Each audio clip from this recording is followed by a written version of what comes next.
Ish kryeministri Sali Berisha ka hedhur akuza të forta ndaj shkreut të Spakut Altin Dumani duke pretenduar se ky i fundit ka fshehur pronësinë në një vile.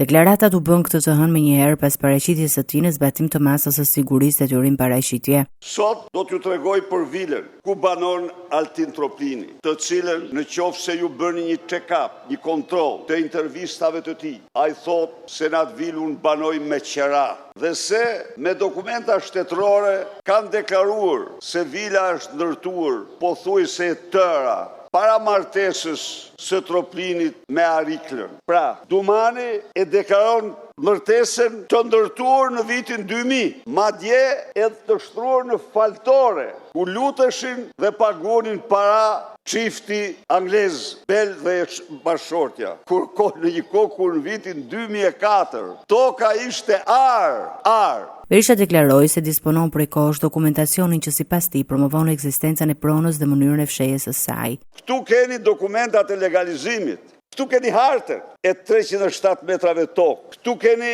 legalizimin. Pristi, keni legalizimin në vitin 2016. Berisha kërkoi largimin e Dumanit nga detyra si prokuror i Spakut.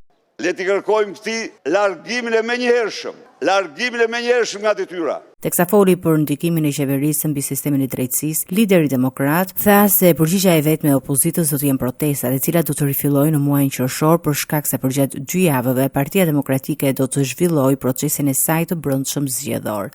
Në mënyrën më të fuqishme do vazhdohet me protesta, por siç e dini, janë nga sot deri në datën 30 dy ngjarje të mëdha.